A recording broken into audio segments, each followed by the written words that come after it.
Hey guys, tonight the journey leads into one of the most misunderstood aspects of medieval life, the surprisingly complex, often contradictory and occasionally dangerous world of bathing and cleanliness.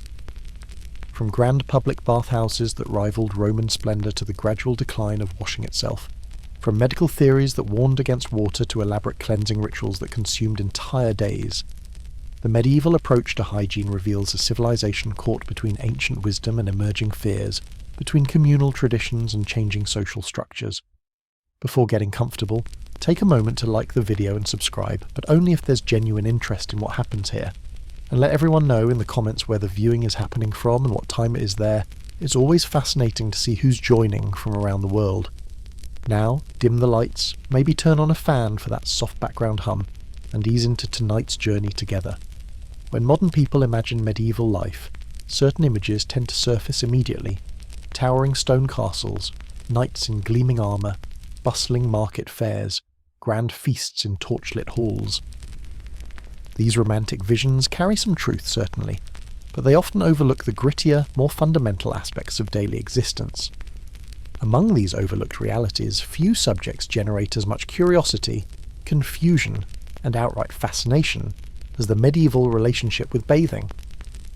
The popular belief persists that medieval people simply didn't bathe, that they lived in perpetual filth, that the streets ran with refuse and every person carried the permanent perfume of unwashed humanity. This picture, while containing grains of truth, oversimplifies a far more nuanced reality. The medieval attitude toward washing and cleanliness shifted dramatically across the centuries, varying widely between social classes, geographical regions, and historical periods. In the early medieval period, particularly before the Black Death arrived in 1347, bathing culture remained relatively robust in many parts of Europe. Public bathhouses operated in major cities, continuing traditions inherited from Roman times, though adapted to new Christian contexts. Private bathing occurred among those who could afford it, with elaborate wooden tubs filled by servants hauling buckets of heated water. Even peasants, though lacking fancy facilities, had their own methods of maintaining cleanliness. But as centuries passed, attitudes began to shift. Medical theories evolved, religious doctrines changed, social structures transformed.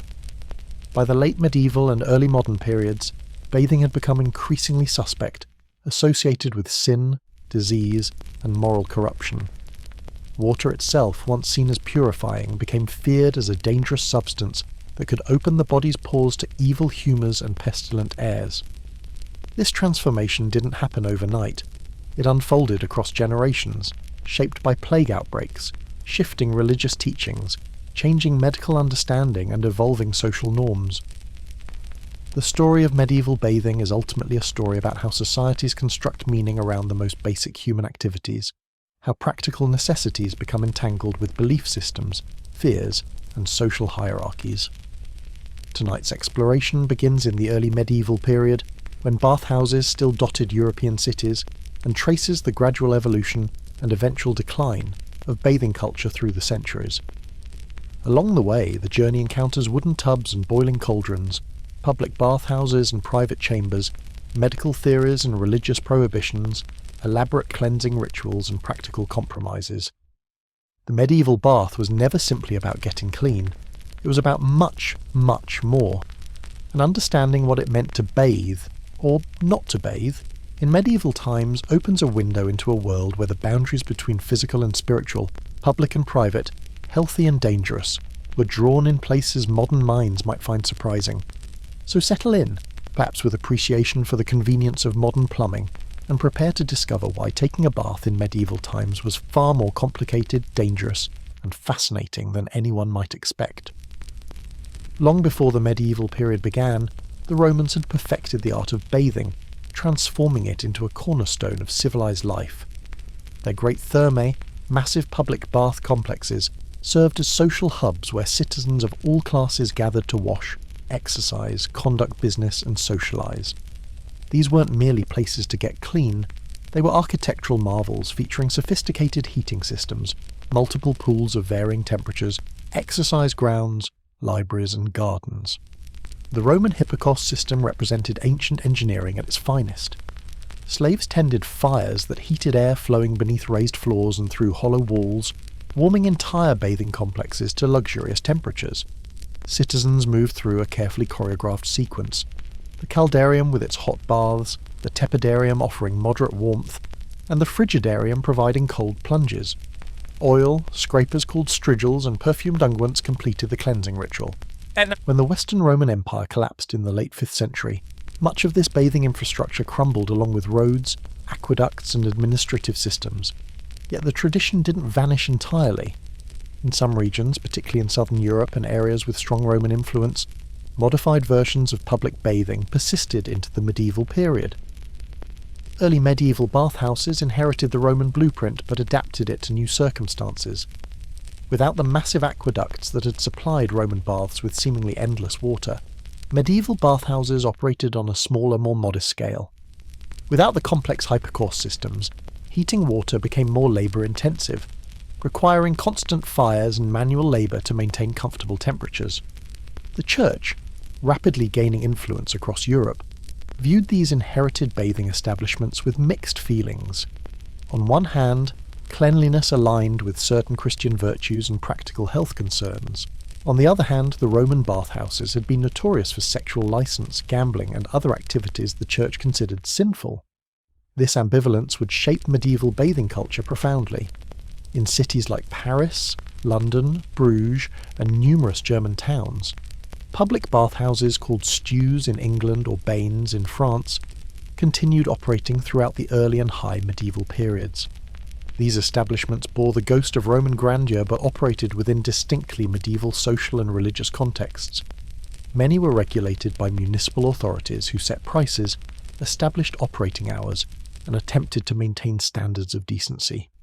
Medieval bathhouses typically featured a large heated room where wooden tubs were arranged, sometimes curtained off for privacy, sometimes left open for communal bathing. Water was heated in large cauldrons over fires, then carried by bathhouse attendants to fill the tubs. Customers paid for their bath time, with prices varying based on the quality of service, the provision of additional amenities like food or drink, and whether the bath was private or shared. The clientele was surprisingly diverse.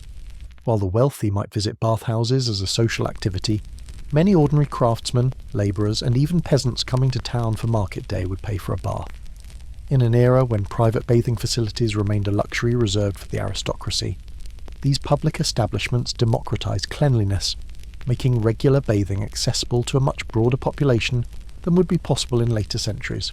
Bathhouse attendants, called stew holders or bath keepers, formed their own professional guilds in many cities. The work was demanding and carried certain social stigma, particularly for the female attendants whose duties sometimes extended beyond merely heating water and scrubbing backs.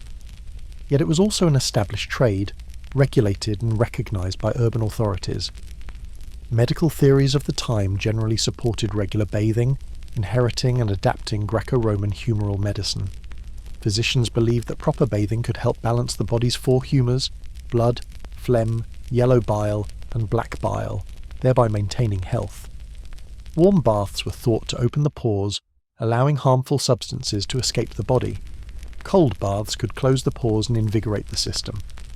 The key, according to medieval medical texts, was proper timing and temperature. Religious institutions maintained their own bathing traditions. Monasteries and convents, following rules established by figures like St. Benedict in the 6th century, incorporated regular washing into their routines. The rule of St. Benedict specified that healthy monks should bathe several times per year, with more frequent bathing permitted for the sick. This wasn't lavish by modern standards, but neither was it the complete absence of bathing that later stereotypes suggest. The Islamic world, which by the 8th century controlled significant portions of the Mediterranean, maintained robust bathing traditions that influenced neighbouring Christian regions. The hammam, or Islamic bathhouse, preserved and refined Roman bathing technology. In areas of cultural exchange, particularly in Spain and Sicily, Christian populations encountered and sometimes adopted these bathing practices. Knights returning from the Crusades brought back exposure to Eastern bathing customs. The elaborate hammams of cities like Damascus and Jerusalem impressed many crusaders, who found the Islamic emphasis on ritual cleanliness both exotic and appealing. These contexts contributed to a renewed interest in bathing among European nobility in the 12th and 13th centuries. During the High Middle Ages, roughly the 11th through 13th centuries, bathing culture in Europe reached a kind of zenith. Cities maintained multiple public bathhouses. Medical treatises discussed proper bathing techniques. Illuminated manuscripts depicted bathing scenes, both public and private. Archaeological evidence reveals sophisticated plumbing in some urban houses, including drainage systems and even primitive forms of indoor water delivery. This wasn't a golden age of pristine cleanliness by modern standards, certainly. Bathing remained less frequent than contemporary habits. Water quality varied considerably, and many rural populations still lacked easy access to bathing facilities. But neither was it the unwashed, filth-encrusted nightmare of popular imagination. Medieval people, particularly urban dwellers, maintained standards of cleanliness that, while different from today's, were nonetheless real and valued. The inheritance from Rome, though diminished and adapted, still shaped medieval attitudes toward bathing in these earlier centuries. The concept of the public bath as a social institution, the understanding that warm water and cleanliness promoted health, the architectural knowledge necessary to heat and maintain bathhouses, all these persisted as echoes of an earlier civilization. But change was coming. The very success of medieval bathing culture contained seeds of its own decline. As bathhouses flourished, they also attracted criticism. As bathing became associated with leisure and pleasure, it drew suspicion from religious authorities. And as Europe hurtled toward the catastrophe of the Black Death in the mid-14th century, everything, including attitudes toward bathing and water, would transform dramatically. The stage was set for one of the most curious reversals in the history of hygiene, a civilization that would gradually turn away from bathing, coming to fear the very water that had once been seen as cleansing and healthful. Understanding how this happened requires diving deeper into the medieval world, examining not just the physical act of bathing, but the web of beliefs, fears, and social structures that surrounded it. For those fortunate enough to afford a private bath, the medieval experience began with significant preparation. Unlike turning a faucet and watching hot water flow effortlessly into a modern tub, medieval bathing demanded extensive labour and resources.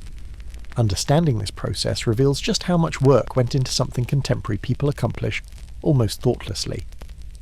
The bathtub itself was typically a large wooden vessel, often barrel-shaped and sometimes large enough to accommodate more than one person. These tubs were crafted from carefully fitted wooden staves held together by iron bands, much like a barrel, and lined with cloth to prevent splinters and reduce leakage. Some wealthy households owned permanent bathing tubs, stored between uses, while others might rent tubs from bathhouse keepers or craftsmen who specialised in their construction. Setting up for a bath began hours before the actual bathing occurred. Servants hauled the heavy wooden tub into a chamber, ideally one with a fireplace to maintain warmth. Then came the arduous task of filling it, a process that could require 50 or more trips back and forth from the kitchen or courtyard, carrying heavy buckets of water. Water had to be heated, which meant maintaining large fires and transferring water to enormous iron cauldrons suspended over the flames. In wealthy households, multiple cauldrons might heat simultaneously to speed the process. The heated water was then carefully carried bucket by bucket upstairs and through corridors to wherever the bath had been prepared. To prevent heat loss, bathrooms, which weren't permanent fixtures in most medieval homes, were prepared with attention to warmth retention. Hangings might be suspended around the tub to create a tent-like enclosure. Carpets or rushes covered the floor. Additional buckets of hot water stood nearby for refreshing the bath's temperature as it cooled. The bath itself, once finally prepared, was a substantial investment of time and resources. This partially explains why even wealthy people bathed relatively infrequently by modern standards. The sheer effort involved meant that bathing was an event, not a daily routine, something planned and prepared for rather than casually undertaken. Once the bather was settled in the tub, servants might add fragrant herbs, flowers, or scented oils to the water. Roses were particularly popular, as were chamomile, lavender, and various aromatic plants believed to have medicinal properties. These additions served multiple purposes. They made the bath more pleasant, masked any less than fresh smells from the bather, and were thought to confer health benefits according to medieval medical theory. Cleansing agents varied considerably. The Romans had used olive oil, which was then scraped off along with dirt and dead skin. Medieval Europeans sometimes employed similar techniques, but soap was also known and used, particularly among the wealthy. Medieval soap was quite different from modern varieties. being much harsher and less refined, typically made from animal fats mixed with wood ash lye. The quality of soap varied tremendously. The finer soaps, like those produced in Castile, Spain or Marseille, France, used olive oil and produced a relatively mild, valuable product that became an item of international trade. Cheaper soaps made from tallow and harsh lye were more commonly available but could be quite caustic to the skin.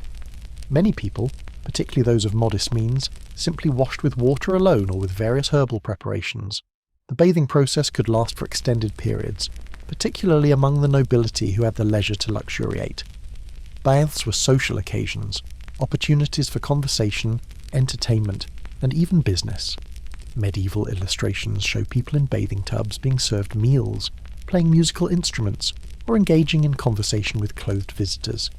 The bath was a space of vulnerability and intimacy, but also one of permitted pleasure and relaxation. For nobility, bathing might be accompanied by elaborate rituals. Attendants washed the bather's hair with specialized preparations, scrubbed their backs and limbs, and tended to their comfort. Entertainers might provide music. Food and drink were often served, allowing the bather to make an entire afternoon or evening of the experience. After the bath, the bather would be dried with linen cloths, and fresh clothing would be waiting. The hair might be combed and arranged, perfumes applied, and clean garments donned. The used bath water, representing such a significant investment of labour, was rarely wasted. In households with multiple family members, water might be shared, with the most important person bathing first and others following in order of rank. Alternatively, the water might be used for washing clothes or distributed to servants. In public bathhouses, the mechanics were somewhat different but still labour-intensive. The bathhouse keeper maintained a large fire room where multiple cauldrons continuously heated water.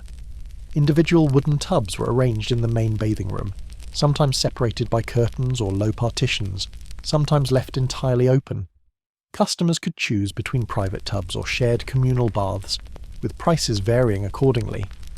Bathhouse attendants, both male and female, assisted customers with washing, provided towels and soap, refreshed the water as it cooled, and might offer additional services like haircutting, shaving, or even simple medical procedures like bloodletting.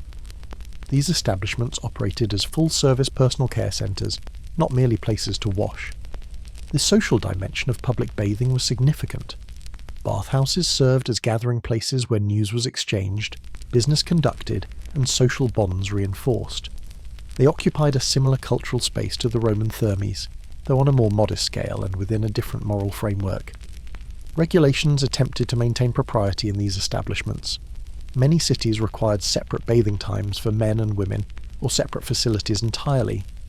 Bathhouse keepers could be fined or lose their licenses for permitting immoral behaviour. Signs outside bathhouses indicated which sessions were for men and which for women, often using visual symbols for the illiterate majority. The reality, however, was more complicated. Despite regulations, bathhouses gained reputations as spaces of moral ambiguity. The combination of nudity, warm water, relaxation, and social mixing created an atmosphere that church authorities found troubling. Female bath attendants, in particular, were often assumed to be engaged in activities beyond simply washing backs, fairly or not. For those who couldn't afford either private baths or public bathhouses, other options existed. Rivers, streams, and public fountains served as bathing sites, particularly in warmer months. The practice was common enough that municipal authorities in some cities designated specific times and locations for bathing in public waters, attempting to maintain some order and decency. Rural populations generally had more limited bathing options. Wooden washtubs might be brought near the hearth and filled with heated water for occasional washing. In summer, streams and rivers provided opportunities for bathing, though cold water and lack of privacy made this less appealing than it might sound. Some rural communities maintained communal bathhouses, particularly in Germanic regions where bathing traditions remained stronger throughout the medieval period. The seasonal nature of medieval life affected bathing practices significantly. Winter bathing was particularly challenging in regions without sophisticated heating systems. Cold chambers, frozen water sources, and the general difficulty of maintaining warmth made winter bathing an ordeal rather than a pleasure for many. Summer, by contrast, made bathing more practical and appealing, though water sources might run lower in dry seasons. Personal washing beyond full baths was more common than might be expected.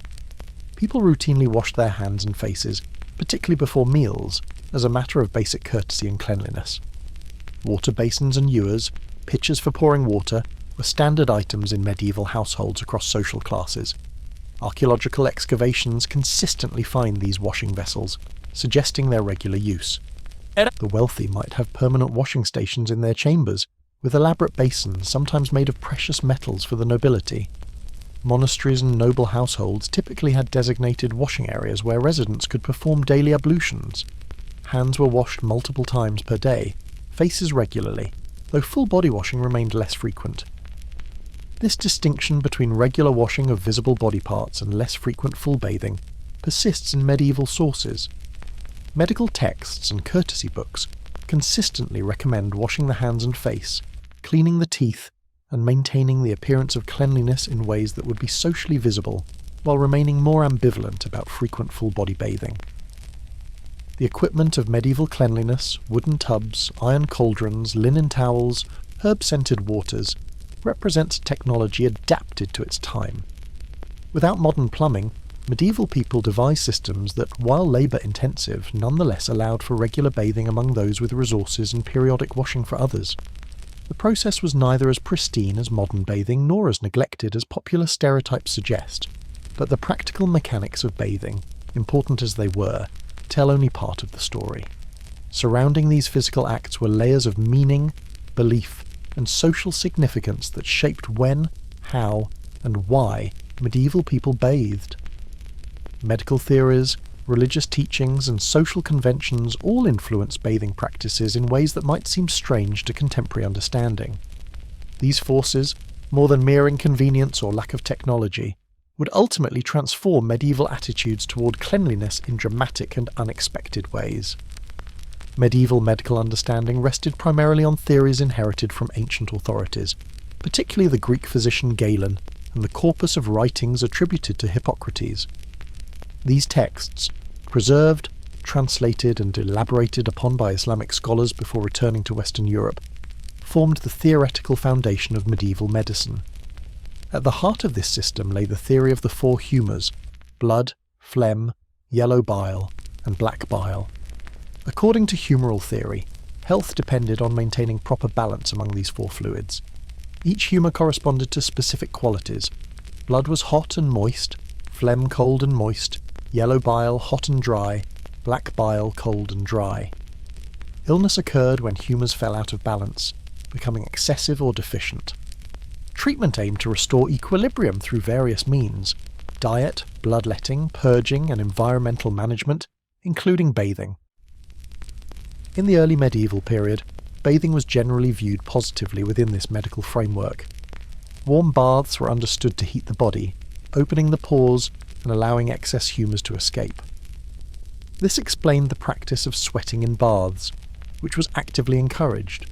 Cold baths, conversely, cooled the body and closed the pores, sealing in vital humours and strengthening the constitution. Medical texts provided elaborate guidance on proper bathing. The timing mattered tremendously. Bathing too soon after eating was considered dangerous, as it might disrupt digestion. The best time for bathing was between meals, when the stomach was neither full nor empty. The duration of the bath should be moderate, long enough to achieve the desired humoral effect, but not so prolonged as to weaken the body excessively. The temperature of the bath required careful consideration. For most people, warm baths were recommended, opening the pores without shocking the system. Hot baths were reserved for specific conditions requiring intense heating to expel particularly stubborn humours. Cold baths, while beneficial in moderation, were approached more cautiously, as they could trap harmful humours if used inappropriately. Age, constitution and season all influenced medical recommendations for bathing. The elderly, being cold and dry by nature according to humoral theory, required warmer baths and less frequent cold bathing. Children, hot and moist in their natural balance, could tolerate cooler water. Summer bathing was generally safer than winter bathing, as the external warmth protected against the dangers of chill. Herbs and aromatic substances added to bath water were not merely pleasant luxuries but medicinal interventions. Chamomile, thought to be warm and dry, could help counteract excessive cold and moisture. Roses, moderately cool and dry, balanced heat and helped with certain skin conditions. Rosemary, hot and dry, stimulated and strengthened. Medieval medical texts contained extensive lists of bathing herbs with their specific humoral properties and recommended uses. This relatively positive view of bathing began shifting in the late medieval period, particularly after the arrival of the Black Death in 1347. The plague, a devastating pandemic that killed perhaps a third of Europe's population, transformed medical thinking in fundamental ways. Physicians struggled to understand and treat a disease that defied their theoretical frameworks and seemed to strike without pattern or warning. One theory that gained traction held that plague spread through corrupt air, miasma, that carried pestilential influence. This miasmic theory had ancient roots, but took on new urgency in the face of plague's terrifying mortality. If disease spread through air, then anything that opened the body to airborne influences became suspect. And what opened the body's pores more effectively than a warm bath? Medical authorities increasingly warned that bathing, particularly in public bathhouses, exposed people to pestilential air. The warm, moist environment of bathhouses was thought to be particularly conducive to the generation and transmission of corrupt air. Open pores, relaxed by warm water, provided an easy entry point for disease-causing influences to penetrate the body. As plague returned in successive waves throughout the 14th, 15th and 16th centuries, these medical warnings intensified. Physicians advised avoiding baths during plague outbreaks. Some texts recommended filling the pores with other substances, oils, fats or unguents, to prevent miasma from entering. The very openness that earlier medical thought had valued as allowing harmful humours to escape was now reimagined as a dangerous vulnerability. The idea that water itself could transmit disease also gained ground. Medieval people were well aware that water quality varied tremendously. Wells could become contaminated. Rivers carried refuse from upstream communities.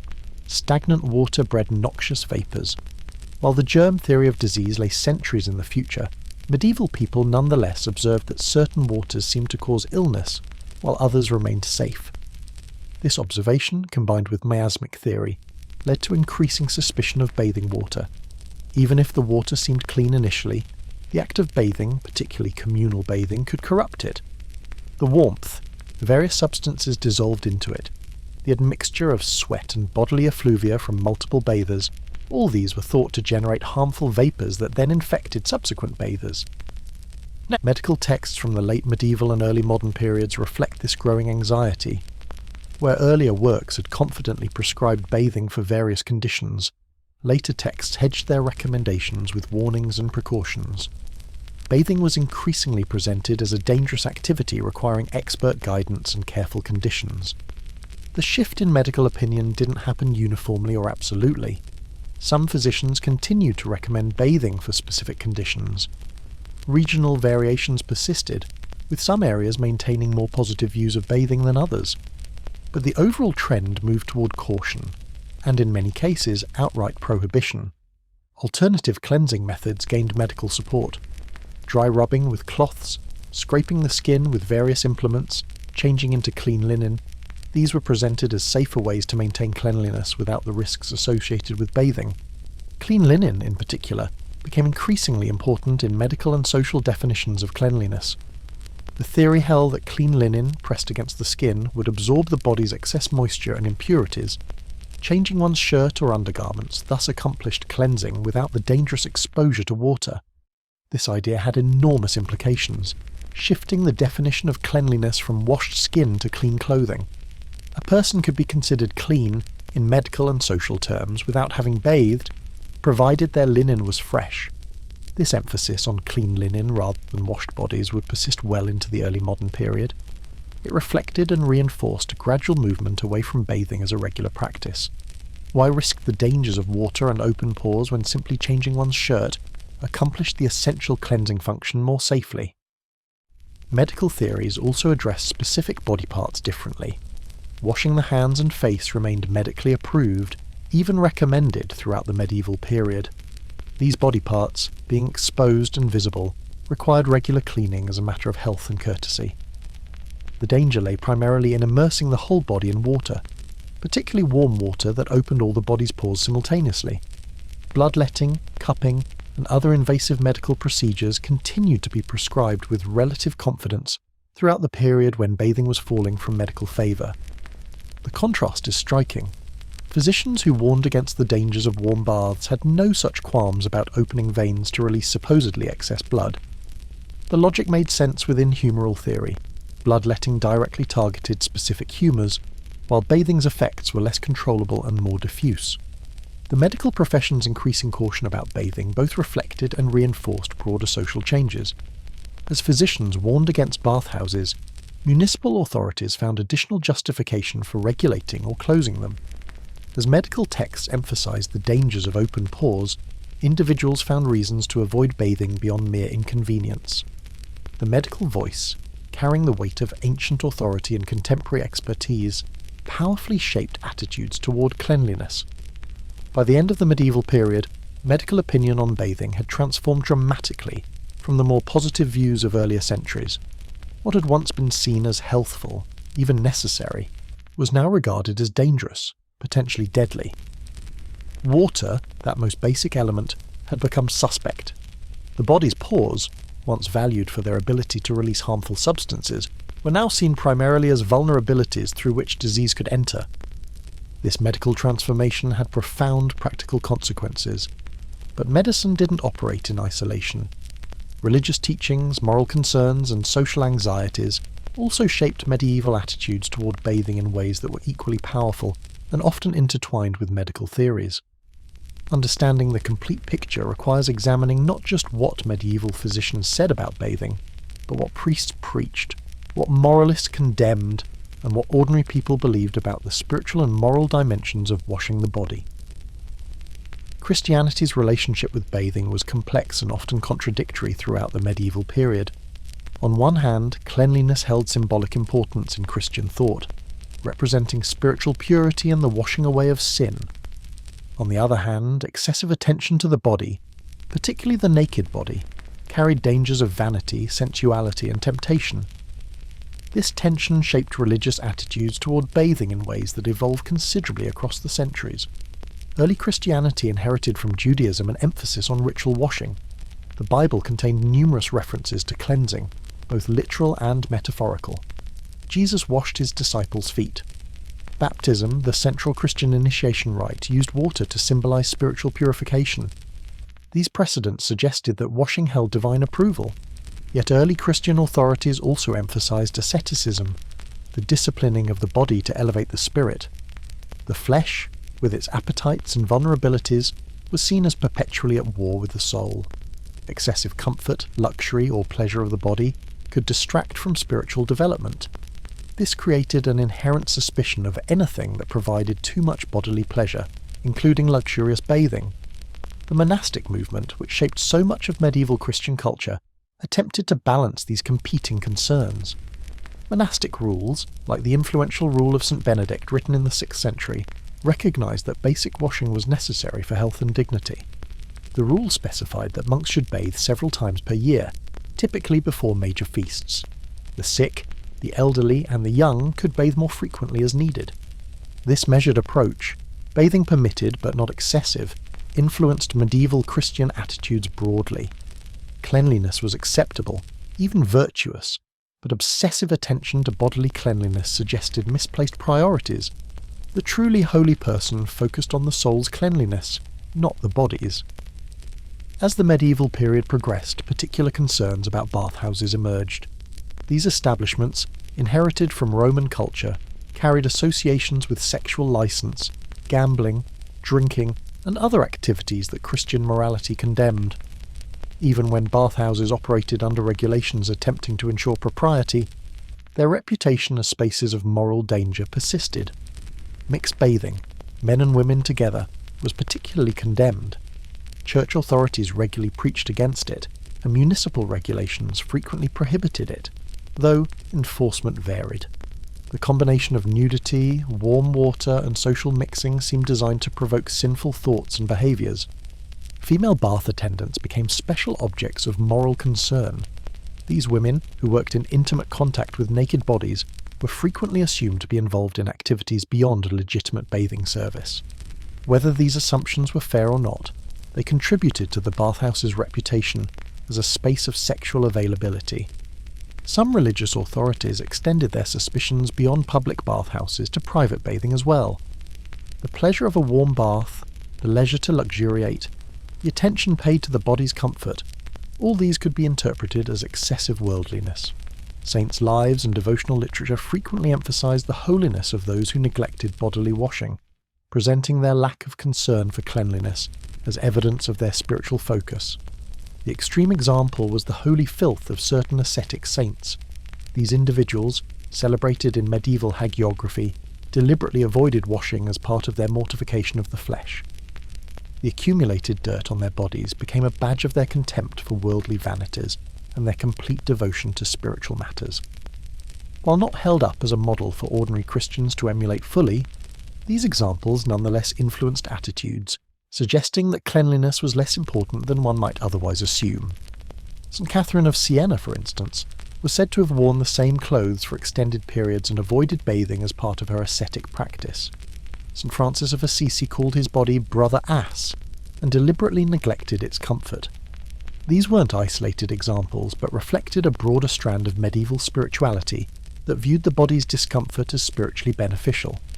For women, particular religious concerns surrounded bathing. Female modesty was heavily emphasized in medieval Christianity, and the exposure of the female body, even for bathing, raised moral concerns. While private bathing by women wasn't condemned outright, the elaborate toilettes of fashionable noblewomen drew criticism from moralists who saw excessive attention to appearance as vanity and temptation. The Virgin Mary, the primary female figure in medieval Christianity, was often depicted as embodying perfect cleanliness without the need for bathing. Her purity was spiritual and inherent, not achieved through physical washing. This presented an impossible ideal, but nonetheless influenced expectations and attitudes. Religious festivals and holy days sometimes provided occasions for bathing. The Saturday before Easter was traditionally a time for washing, in preparation for the most important Christian feast. Pentecost and Christmas were other occasions when bathing might be recommended as part of spiritual preparation. This liturgical bathing, undertaken for religious purposes rather than mere bodily comfort, maintained some positive association between washing and spirituality.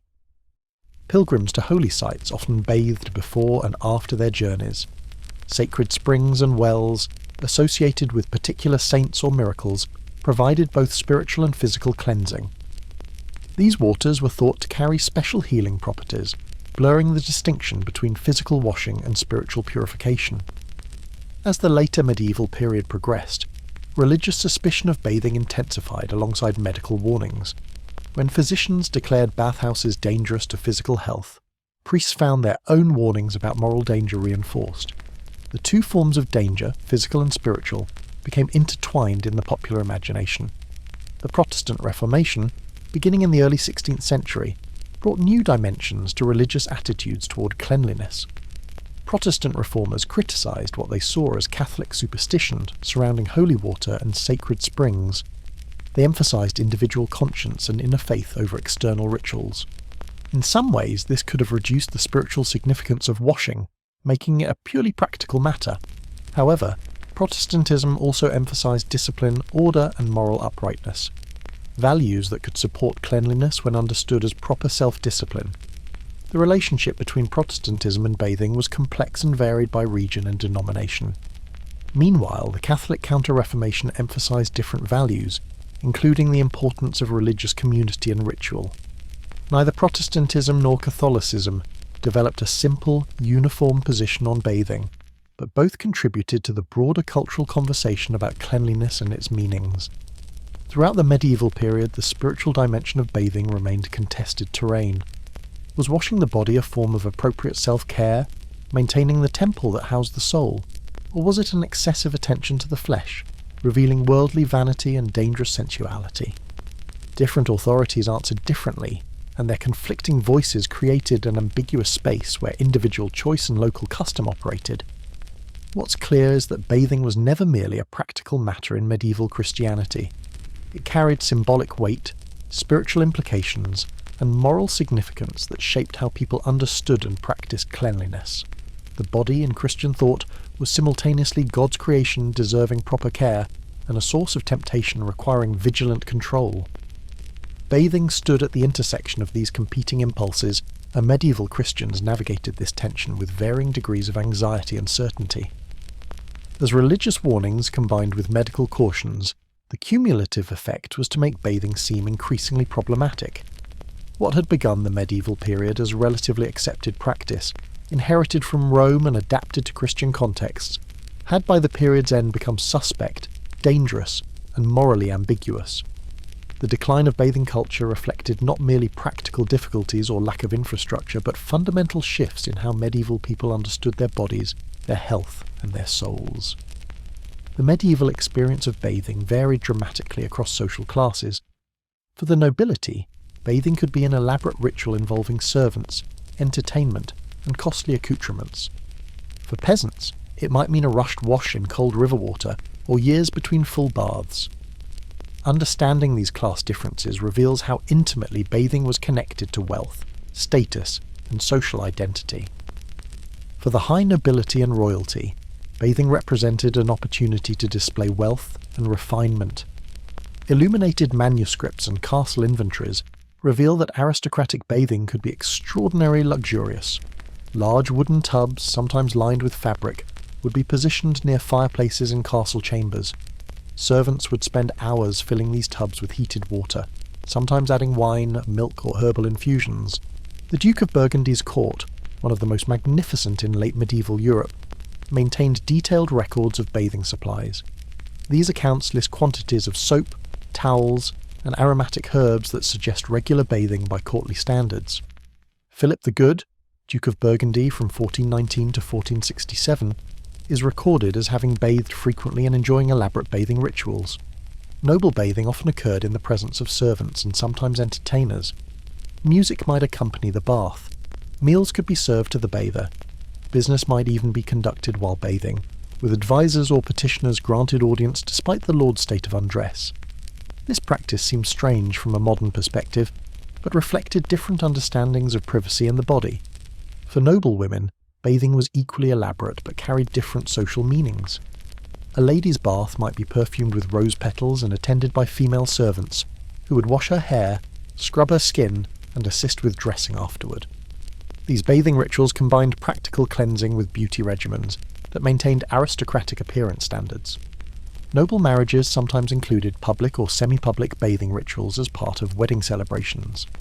The bride might be ceremonially bathed before the wedding, symbolizing her transition from maiden to wife. These rituals combined practical cleansing with symbolic purification, marking important life transitions. The costs associated with aristocratic bathing were substantial. Heating water required enormous quantities of firewood, a significant expense even for wealthy households. The servants' labour, the bathing equipment, the soaps and perfumes, all represented considerable investment.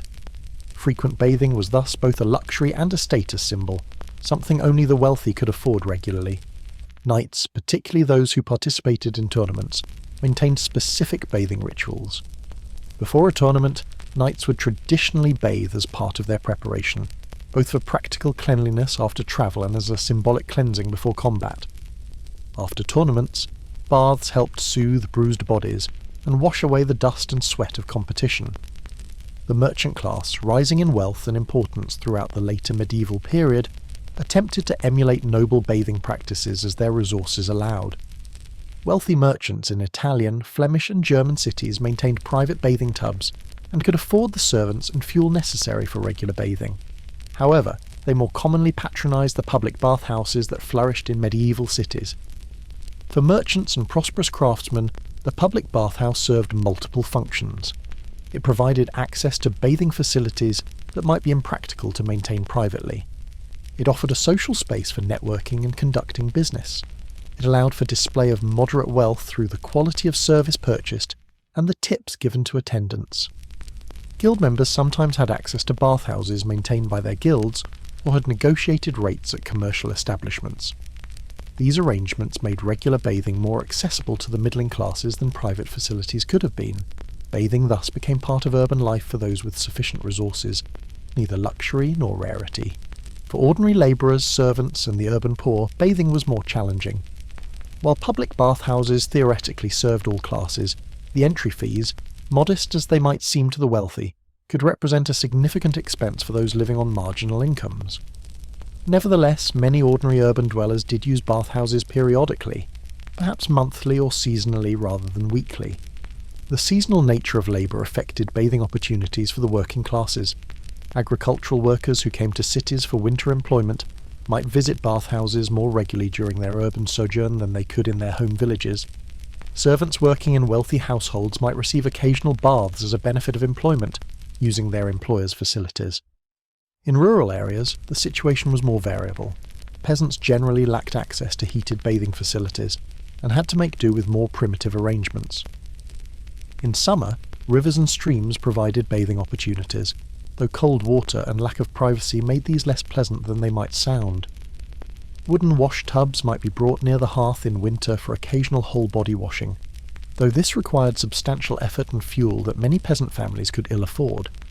Some rural communities, particularly in Germanic regions, maintained communal bathhouses. These simpler establishments, heated by a single central fire, provided periodic bathing opportunities for village populations. They served as important social centres where communities gathered, shared news, and maintained social bonds while addressing basic cleanliness needs. The extremes of poverty precluded regular bathing entirely. The destitute, the homeless, and those living in the most marginal circumstances might go years without proper bathing. For these populations, washing was limited to occasional rinsing of hands and faces at public fountains or streams. The visible dirt and odour of extreme poverty served as markers of social status as much as economic condition. Servants occupied a complex position in bathing hierarchies. Those serving in wealthy households might have occasional access to leftover bath water or bathing facilities after their masters were finished. This reuse of water, while hardly luxurious, nonetheless provided opportunities for cleanliness that independent labourers earning similar wages might not have. However, servants might also face punishments or restrictions that included denial of washing privileges. Children's bathing practices varied by class as well. Noble children were bathed relatively regularly, according to the standards of their time and class. Infants particularly were washed frequently, as medical theory held that their soft bodies required careful cleansing. Peasant children, by contrast, might receive little special bathing attention, washing in the same occasional pragmatic fashion as their parents.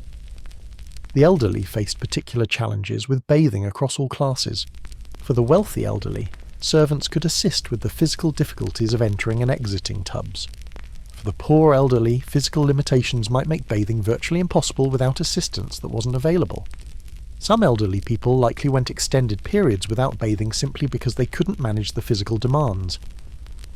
The sick presented another special case. Medical theory generally approved of bathing the sick under controlled conditions, and the wealthy sick might receive regular baths as part of their treatment. Hospitals and infirmaries, run by religious orders, sometimes maintained bathing facilities for their patients. However, the poor sick often lacked access to such care, and might face extended periods without bathing during illness. Pregnancy and childbirth brought particular bathing customs that varied by class. Noble women often bathed before and after childbirth as part of purification rituals. Midwives and attendants would prepare special baths with herbs thought to ease labour or promote recovery. Peasant women had access to simpler versions of these practices when resources allowed. The connection between bathing and social class extended to cultural capital and display. Knowledge of proper bathing rituals, familiarity with different herbs and perfumes, the ability to discuss bathing practices knowledgeably, these formed part of aristocratic cultural competence. A person's bathing practices could signal their social position as clearly as their clothing or speech. As bathing fell from favour in the later medieval and early modern periods, class differences in practice became even more pronounced. The wealthy could afford to maintain standards of cleanliness through frequent changes of expensive linen, perfumes to mask odour, and occasional baths despite medical warnings. The poor, lacking these resources, simply became dirtier. This created a curious inversion from earlier medieval attitudes, where once the ability to bathe regularly had marked wealth and status, now the conspicuous avoidance of bathing, while maintaining apparent cleanliness through other means, became a sign of sophistication and medical knowledge. The wealthy could afford not to bathe, secure in their clean linen and perfumes. The poor's dirtiness, once partly a function of limited access, now seemed to confirm their lower status. Throughout the medieval period, bathing served as both a practical activity and a social performance. Who bathed? How often? In what style? With what accompaniments? All these questions had answers that varied dramatically across the social hierarchy. The experience of getting clean was never merely about washing dirt from skin.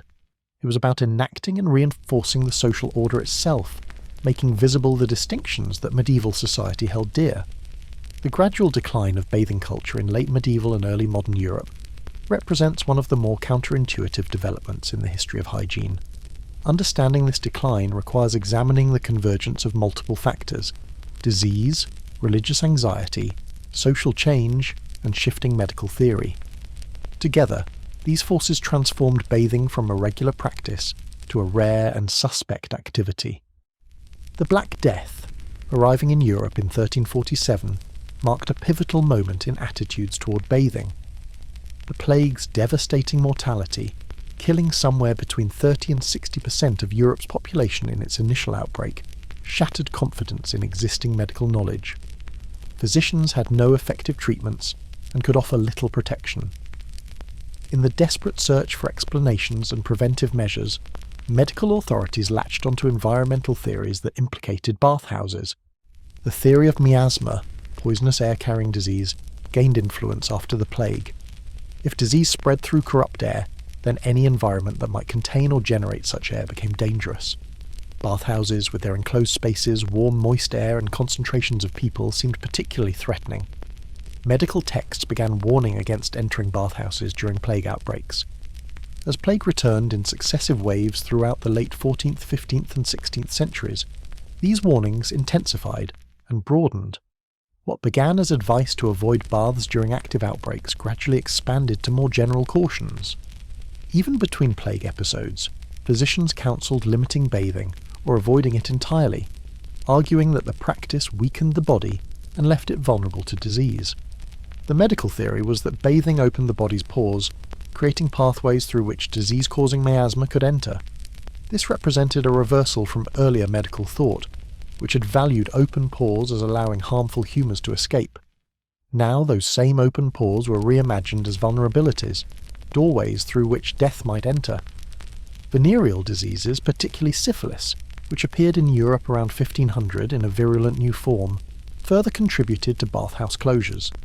Syphilis spread rapidly and terribly, causing dramatic symptoms that horrified contemporaries. Although its mode of transmission wasn't fully understood, medical authorities recognised that it spread through sexual contact and suspected bathhouses as sites of transmission. Municipal authorities responded by increasingly regulating or closing bathhouses. Cities that had once maintained multiple bathhouses began shutting them down, citing both disease risk and moral concerns. The bathhouses that remained open faced heavy regulation, strict segregation of sexes, limits on operating hours, and regular inspections. Religious reformers, both Protestant and Catholic, found their moral objections to bathhouses reinforced by these medical and disease concerns. The combination of spiritual danger and physical peril made bathhouses easy targets for closure. In Protestant cities particularly, bathhouses became associated with the condemned practices of pre-Reformation life. Economic factors contributed as well. The population losses from plague and subsequent epidemics created labour shortages that increased wages. The cost of maintaining bathhouses, always labour-intensive, became more burdensome. With demand falling due to medical fears, many bathhouse operators found the business no longer profitable. The changing structure of medieval cities also affected bathing culture. As cities grew and became more crowded, water supplies became more problematic. Rivers that had once provided relatively clean water became more polluted. Wells faced contamination. The quality of water available for bathing declined, making the experience less pleasant and potentially more dangerous. Warfare during the 100 Years' War, the Wars of the Roses, the Italian Wars, and countless other conflicts disrupted normal economic and social life. Resources were diverted to military purposes, urban infrastructure deteriorated. During prolonged conflicts, bathhouses might close for lack of fuel, water, or customers, and once closed, many never reopened. The rise of literacy and printing meant that medical texts warning against bathing reached wider audiences. Printed health guides, an innovation of the late 15th and 16th centuries, spread medical advice beyond the small circle of trained physicians. These popular health books often emphasized the dangers of bathing, bringing medical fears to a mass readership. Alternative concepts of cleanliness gained ground. The emphasis on clean linen as the marker of cleanliness provided a way to maintain respectability without the risks associated with bathing. Changing one's shirt or undergarments came to be seen as accomplishing the essential cleansing function more safely than bathing. Perfumes, pomanders, and scented substances became increasingly important for masking body odour among those who bathed rarely. The wealthy developed elaborate systems of scent that substituted for frequent bathing. Gloves, heavily perfumed, became fashionable, partly because they allowed people to mask their own unwashed smell while shaking hands with others equally fragrant. The association of bathing with lower class or foreign practices also contributed to its decline among the elite. As bathhouses increasingly served only the poorest populations, and as bathing became associated with potentially diseased populations, the wealthy distanced themselves from the practice. Bathing became déclassé, something that respectable people avoided. Some regions resisted these trends more successfully than others. Germanic areas, with their stronger bathing traditions, maintained bathhouse culture longer. Scandinavia's sauna tradition persisted throughout this period. In Mediterranean regions, bathhouses declined more slowly than in Northern Europe. But the overall trajectory was toward less frequent bathing across Europe. By the 16th century, elaborate prescriptions existed for how to maintain cleanliness without bathing. Dry rubbing with cloths, scraping the skin, and most importantly frequent changes of linen, formed the core of these alternative hygiene practices. Medical texts provided detailed instructions, effectively teaching people how not to bathe, while still maintaining some standard of cleanliness.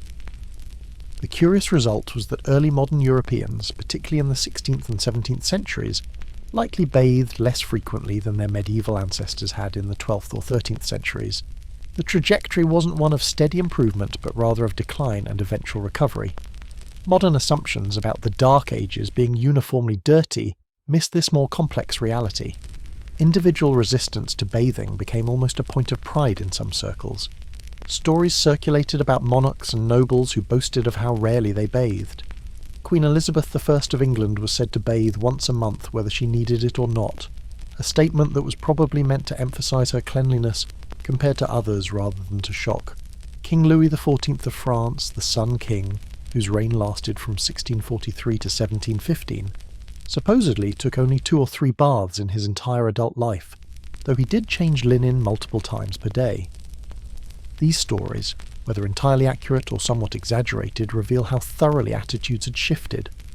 What would have been considered negligent or uncivilized in the 12th century became a marker of sophistication and medical prudence in the 17th. The decline of bathing culture had significant consequences for public health, though perhaps not in the ways modern people might expect. The medieval period, for all its medical limitations, was not necessarily more plague-ridden or disease-infested than the early modern period that followed. Disease patterns were complex and influenced by many factors beyond bathing practices.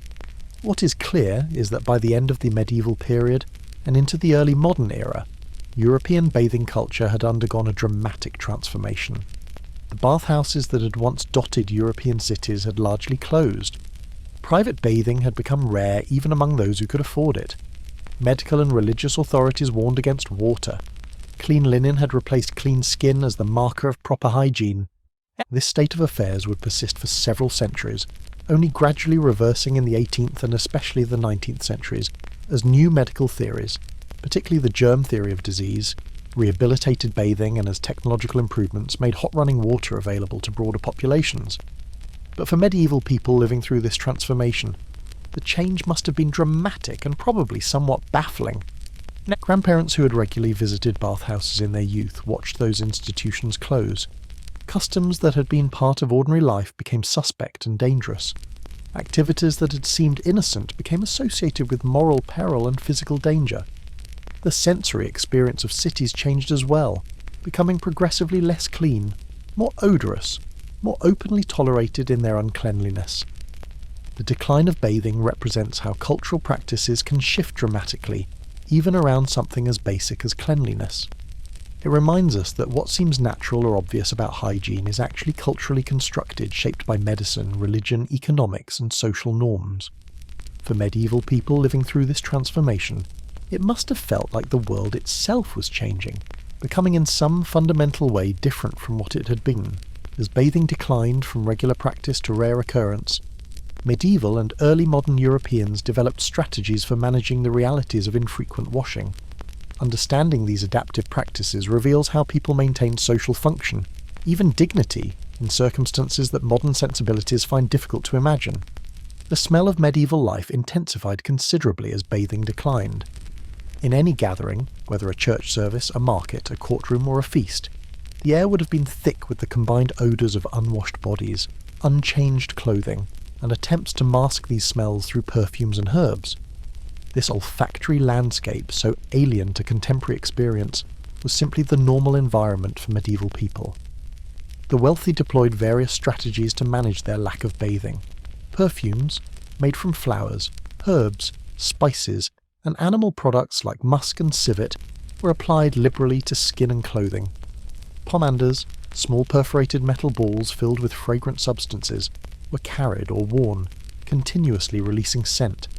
Scented gloves became fashionable, perfumed so heavily that they masked hand odour during social interactions. Clothing practices adapted to compensate for infrequent bathing.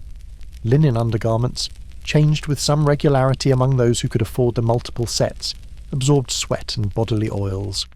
The theory held that clean linen drew impurities from the skin, accomplishing cleansing without the dangers of water. The frequency of linen changes varied by wealth. The very rich might change daily, while others changed weekly or less often. Outer garments were rarely washed, as water could damage expensive fabrics. Instead, they were aired, brushed, and sometimes fumigated with smoke from aromatic woods or herbs. This practice had ancient precedent and was believed to cleanse fabrics of corrupt humours and odours. The wealthy maintained separate rooms or chambers for this purpose, where clothing could be spread out and treated. Hair presented particular challenges. Without regular washing, hair became oily, attracted dirt, and developed odours. Various powders and dry substances were applied to absorb oils and add scent. Combing helped distribute natural oils and remove dirt. Hats and head coverings served partly to contain hair that might be less than fresh. Lice were ubiquitous companions in medieval life, affecting all social classes. The wealthy might have servants who specialised in delousing, painstakingly combing through hair to remove nits and adult lice. Scratching was such a common activity that elaborate scratching implements, sometimes made of precious materials, became personal accessories. The presence of lice carried no particular stigma. They were simply a fact of life. Teeth-cleaning practices persisted despite the decline of full-body bathing. Tooth-cleaning cloths, chew sticks, and early forms of toothpaste or powder were used to maintain oral hygiene. Bad breath was managed with herbs like mint, cloves, and anise. The wealthy sometimes commissioned elaborate tooth-cleaning kits, small cases containing various implements and substances for maintaining dental cleanliness. Hand-washing remained important throughout the period, even as full-body bathing declined. Washing hands before meals was considered essential courtesy, and most households maintained facilities for this purpose. Ewers and basins were standard equipment, often elaborately decorated in wealthy households. This practice continued partly because hand cleanliness was visible and immediately socially relevant in ways that overall body cleanliness was not. Face washing similarly remained common, as the face was the most visible and socially consequential part of the body. Morning washing of the face and hands was standard practice across classes, accomplished with simple cold water and sometimes soap. This maintained an appearance of cleanliness that was sufficient for social respectability. The definition of cleanliness itself shifted to accommodate reduced bathing. Cleanliness became less about the absence of dirt on skin and more about the absence of visible dirt, fresh linen, pleasant scent, and proper grooming. A person could be considered clean by medieval standards while being objectively dirty by modern ones. Social norms around smell adjusted as well. The intense body odour that would be considered offensive today was simply normal in medieval contexts. People became accustomed to smells that would seem intolerable to modern sensibilities. The absence of strong body odour, achieved through rare bathing or liberal perfume use, might actually be remarkable enough to note. Seasonal variations affected the experience of uncleanliness. Summer heat intensified odours and made the accumulation of sweat and dirt more obvious. Winter cold meant less sweating, but also more layers of clothing that trapped odours. Different adaptive strategies suited different seasons. Illness created particular challenges. The sick, sweating through fevers or bedridden for extended periods, could become extremely dirty. While medical theory generally supported bathing the sick in some circumstances, practical limitations often meant the ill went unwashed for long periods. Servants or family members might wipe down a sick person with damp cloths, but full bathing was rare. Pregnancy and childbirth brought women into contact with substantial bodily fluids and mess. Traditional practices included baths before and after childbirth, but as bathing declined, these might be omitted or reduced to simple washing. New mothers might spend weeks unwashed during lying-in periods, the post-birth confinement practiced across European cultures. Children grew up in this context, learning that infrequent bathing was normal. Child-rearing manuals of the period said relatively little about bathing older children, focusing instead on ensuring clean linen and proper manners. Children learned to manage their own cleanliness using the same adaptive strategies as adults: fresh linen, occasional washing of visible body parts, and acceptance of overall dirtiness. Working conditions affected cleanliness significantly. Labourers in dirty occupations, smiths covered in soot, tanners working with hides and chemicals, farmers muddy from fields, became progressively dirtier throughout their workdays with limited opportunity to wash. Some occupations had worse reputations partly because of the visible and olfactory evidence of their work that workers carried on their bodies. Public spaces became progressively more tolerant of visible dirt and odour as bathing declined. Churches, courts, markets, all accommodated populations that by modern standards would be considered unwashed. Architecture adapted somewhat, with better ventilation and spaces designed to disperse rather than concentrate body odour. The wealthy created distance from the most visibly dirty populations through spatial and social separation. Upper-class homes had entrance halls where muddy shoes could be removed, where visitors from outside could be received without penetrating into private chambers. Social hierarchies were reinforced partly through different standards of cleanliness, with the wealthy maintaining more elaborate grooming and perfuming regimens. Yet even among the nobility, the underlying reality was infrequent bathing and the various adaptive strategies it required. The difference was mainly that wealthy people had more resources to deploy in managing uncleanliness, more frequent linen changes, better perfumes, servants to assist with grooming, and greater ability to retreat from the most odorous public spaces. Living without regular bathing was not merely a matter of being uncomfortable or smelling bad. It reshaped social interactions, influenced architecture and clothing design, created markets for perfumes and grooming products, and fundamentally altered the sensory experience of medieval life. It represented a major departure from both earlier medieval practice and later modern norms. Understanding this reality helps explain some of the peculiarities of medieval life that otherwise seem puzzling. The emphasis on fresh air and ventilation in architecture, the importance of gardens and flowers in domestic spaces, the extensive use of herbs and spices, the significance of clothing and linen. All these make more sense in a context where body odour was a constant, unremarkable presence. For medieval people, the gradual adaptation to less frequent bathing probably didn't feel as dramatic as it might seem in retrospect. Changes occurred gradually, across generations. What seemed normal to parents might seem slightly excessive to children who grew up in a world where bathing was increasingly rare. By the time bathing had largely ceased, most people had no personal memory of an alternative. The lived experience of this transition, from a culture that bathed regularly to one that bathed rarely, has left surprisingly few direct accounts. People didn't generally record their feelings about not bathing or describe the sensory experience of increasingly grimy bodies. The sources that survive focus on prescriptive advice, telling people how to maintain cleanliness without bathing, rather than describing the subjective experience. What can be reconstructed suggests that medieval people developed considerable tolerance for conditions that would be intolerable to modern sensibilities. They normalised what had to be normalised, developed strategies for managing unavoidable realities, and adjusted their definitions and expectations around cleanliness to match available practices. This adaptability, for better and worse, is a consistent theme in human history. The restoration of bathing to regular practice was neither quick nor straightforward. The process unfolded across several centuries, driven by changing medical theories, technological innovations, social movements, and evolving sensibilities. Understanding this recovery helps complete the arc of bathing's medieval and early modern history. The first stirrings of change came in the 17th and 18th centuries, initially not as a revival of water bathing, but as a growing interest in therapeutic bathing at natural springs. Spa towns, where mineral waters were thought to have special medicinal properties, attracted wealthy patients seeking cures for various ailments. Bath in England, Spa in Belgium, and numerous German and French spa towns developed as destinations for health-seeking elites. These therapeutic baths were understood differently from ordinary bathing. The water's special properties, mineral content, temperature, and association with specific saints or healing sites made them acceptable despite general medical warnings against bathing. Drinking the waters was often emphasized as much as bathing in them, fitting within medical theories about internal cleansing. Sea bathing emerged as another therapeutic practice in the 18th century.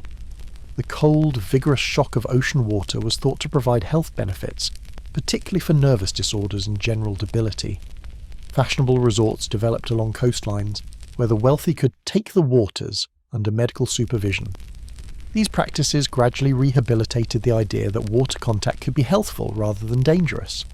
And medical theory began shifting in the 18th century with the development of new understandings of disease and health. The ancient humoral theory gradually gave way to new frameworks that viewed disease differently. Though germ theory wouldn't be established until the 19th century, intermediate theories created space for more positive views of water and cleanliness. The Enlightenment emphasis on reason, observation, and questioning traditional authority led some physicians to reconsider warnings against bathing. If medical authorities had been wrong about other matters, might they be wrong about bathing as well? This sceptical approach, combined with observations that some populations who bathed frequently seemed healthy, contributed to changing medical opinion. Religious attitudes shifted as well, particularly in Protestant countries where there had been strong emphasis on inner faith over external rituals. The association of cleanliness with godliness, while present earlier, gained new emphasis in some Protestant circles. Methodism and other reform movements in Christianity began linking physical cleanliness with moral virtue, creating religious support for bathing. Technological changes in the 18th and especially the 19th centuries made bathing more practical. The development of indoor plumbing, initially in wealthy urban homes, reduced the labour required for bathing. No longer did servants need to haul dozens of buckets of water upstairs. Piped water, first cold and later hot, made bathing immensely more convenient. The Industrial Revolution created both new problems and new solutions regarding cleanliness. Urban populations swelled as people moved to factory towns. Crowded, unsanitary conditions in industrial cities created public health crises that forced new attention to hygiene. Cholera outbreaks in the 19th century particularly drove awareness that cleanliness might prevent disease. Public health reformers in the 19th century, figures like Edwin Chadwick in England, championed sanitation and cleanliness as moral and medical imperatives. The sanitary movement pushed for improved water supplies, sewer systems, and public bathhouses in working-class neighbourhoods. These reforms had both humanitarian and social control motivations, but resulted in dramatically improved access to bathing facilities. The germ theory of disease, established in the late 19th century through the work of Louis Pasteur, Robert Koch, and others, completely transformed medical understanding of cleanliness. Once invisible microorganisms were identified as disease causes, washing became clearly beneficial, removing dangerous germs from skin and hands. This scientific validation of cleanliness swept away centuries of medical warnings against water. Soap manufacturing industrialized in the 19th century, making soap much more affordable and widely available. Where medieval soap had been expensive and harsh, industrial soap production created milder, cheaper products accessible to ordinary people. Advertising campaigns promoted soap use, linking it to health, beauty, and social respectability. Bathing infrastructure improved dramatically in the 19th and early 20th centuries. Working-class neighbourhoods gained access to public bathhouses, initially as charitable institutions and later as municipal services. Building codes increasingly required indoor plumbing in new construction. By the early 20th century, private bathrooms with running hot water were becoming standard in middle-class housing. cultural attitudes shifted to embrace frequent bathing as a marker of civilization and modernity. Colonial powers used cleanliness standards to distinguish themselves from colonized populations, creating racist hierarchies based partly on differing bathing practices. Within European and American societies, frequent bathing became associated with middle-class respectability and moral virtue. The complete normalization of daily bathing is actually quite recent, largely a 20th century development. Even in the early 20th century, weekly bathing was more common than daily bathing in many populations. The now common practice of daily showers only became standard in the second half of the 20th century, enabled by abundant hot water, modern plumbing, and changed social expectations. This recovery of bathing culture represented not simply a return to medieval or ancient practices, but the creation of something new. Modern bathing, with its emphasis on daily washing, private facilities, and abundant hot water, differs substantially from both Roman thermae and medieval bathhouses. The meaning of cleanliness, the purposes of bathing, and the social contexts around washing all evolved. The arc from medieval bathhouses through the decline of bathing to modern bathrooms reveals how contingent and changeable practices around something as basic as cleanliness can be. There was nothing inevitable about the decline of medieval bathing culture, nor about its eventual recovery. Historical circumstances, medical theories, religious teachings, technological capabilities, and social norms all shaped these changes. Looking back across the complex landscape of medieval bathing practices, several themes emerge that illuminate not just medieval life, but broader questions about culture, the body, and social change. First, the medieval relationship with bathing reminds us that practices around the body are never purely practical or hygienic. They're always embedded in larger systems of meaning, medical theories, religious beliefs, social hierarchies, and cultural values. How a society washes, or doesn't wash, reflects its deepest assumptions about the body's nature, health requirements, and propriety standards. The transformation of bathing from accepted practice to suspected danger illustrates how vulnerable even seemingly stable customs are to disruption. The Black Death, a catastrophic external shock, triggered cascading changes in medical theory, religious teaching, and social practice that ultimately reshaped something as fundamental as bathing. Similar transformations can be traced in other areas of medieval life, suggesting that the medieval world was far more dynamic and changeable than static stereotypes suggest. The class dimensions of medieval bathing reveal how access to basic cleanliness has always been unequally distributed. The wealthy could maintain higher standards through resources unavailable to the poor. This inequality persisted even as definitions of cleanliness changed. The rich simply had more tools to meet whatever standards prevailed. The history of bathing is partly a history of social inequality, made visible through the body. The religious and moral dimensions surrounding medieval bathing show how the body serves as a site, where different value systems compete. The Christian ambivalence about bodily pleasure and physical comfort, the fears about sexuality and nakedness, the emphasis on spiritual over physical purity, all these played out in attitudes toward bathing. The body became a battlefield for competing claims about proper living.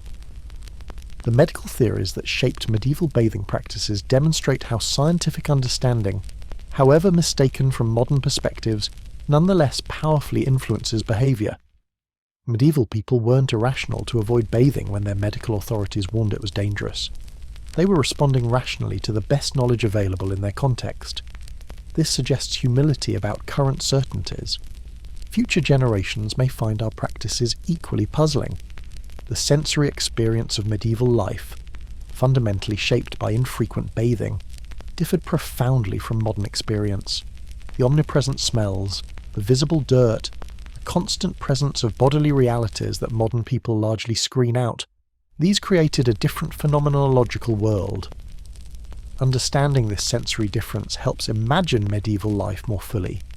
The adaptive strategies medieval people developed for managing infrequent bathing, the emphasis on clean linen, the use of perfumes, the tolerance for odours, demonstrate human creativity in the face of constraints. Medieval people weren't simply suffering helplessly, but actively constructing manageable lives within their circumstances. This adaptability is worth remembering when considering how humans might adapt to other challenging conditions. The eventual recovery of bathing culture shows that historical change, while never inevitable, does sometimes move toward improvements in human welfare. The modern accessibility of clean water, soap and bathing facilities represents genuine progress, whatever ambiguities might accompany it. Not all historical changes decline. Some genuinely improves human life. The persistence of bathing-related anxiety, even in contemporary times, suggests that the medieval concerns haven't entirely vanished. Worries about proper cleanliness, social expectations around bathing, the use of washing rituals to mark boundaries and transitions, all these continue in modified forms. The medieval past isn't as distant as it might seem. Finally, the story of medieval bathing raises questions about contemporary assumptions. If medieval people were wrong to fear bathing, might contemporary practices also reflect culturally specific beliefs rather than natural truths? The frequency of modern bathing, the products used, the meanings assigned to cleanliness, these two are cultural constructions that might seem as strange to future generations as medieval practices seem now. Medieval bathing, in its complexity and contradictions, offers a window into a world where the most basic activities carried layers of meaning now largely lost. A wooden tub filled with warm water wasn't just a place to get clean. It was a site where medical theory, religious belief, social hierarchy, and bodily reality intersected. Understanding this helps appreciate how fundamentally cultural the human relationship with the body is. The medieval person approaching a bath faced considerations modern people rarely contemplate. Was bathing medically safe given the season and the bather's humoral balance? Did the bath serve proper spiritual purposes or indulge dangerous bodily pleasure? Did the social context of bathing maintain or threaten decency? These questions, which seem almost comical from a modern perspective, were serious concerns requiring careful consideration. Yet underneath these elaborate cultural constructions, medieval people experienced the same basic bodily realities as all humans. They became dirty, sweaty, and odorous. They felt the relief of washing away grime. They enjoyed the sensory pleasure of warm water. They appreciated the social benefits of cleanliness. The universal human experiences persisted even as the meanings and practices surrounding them transformed. This combination of continuity and change characterizes the human relationship with the body across history. Basic physical realities endure while cultural interpretations shift. Understanding medieval bathing requires holding both dimensions in view simultaneously, neither reducing it to mere physical necessity, nor losing sight of the body's stubborn materiality beneath layers of cultural meaning. The journey through medieval bathing culture, from Roman inheritance through transformation and decline to eventual recovery, reveals history's complexity and contingency. There were no simple, inevitable trajectories, only humans responding to changing circumstances with mixtures of tradition, innovation, fear, and hope. Their responses shaped lives in ways that seemed natural and necessary to them, however strange they appear now. As night deepens and the story of medieval bathing draws toward its close, the wooden tubs and steaming cauldrons, the elaborate rituals and desperate compromises, the theories and superstitions all fade back into history. Yet something persists beyond the historical details. An appreciation for the lives lived in these challenging circumstances, for the creativity and resilience of people managing fundamental human needs in contexts vastly different from our own. The next time modern hands turn a faucet and clean, hot water flows freely, or when stepping into a shower becomes an unremarkable part of daily routine, perhaps a moment's thought might spare for those medieval people who lived without such conveniences. They weren't helpless or miserable, merely different, navigating their world with the resources and understanding available to them. Their story, embedded in dirt and water, perfume and linen, soap and smoke, illuminates the broader human story of adaptation, belief, and change. In understanding why medieval people bathed as they did or didn't, contemporary understanding deepens not just about the past, but about the present as well. The body, its care and meaning, remains a site where history, culture, and human experience intersect in endlessly fascinating ways.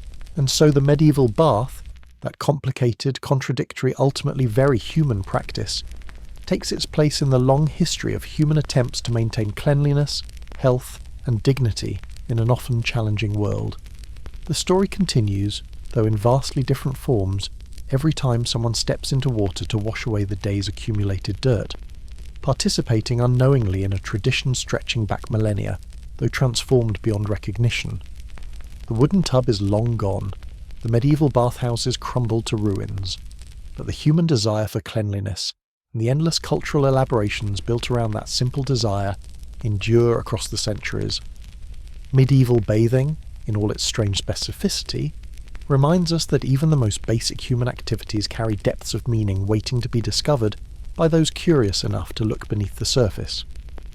Tonight's journey into the world of medieval bathing ends here, leaving behind the smell of wood smoke and rose petals, the sound of water splashing into wooden tubs, the weight of wet linen and the scratch of homespun wool. The medieval world recedes, but understanding of it expands, enriched by attention to these intimate, overlooked details of daily life, where history's grand narratives meet human bodies and their endless needs.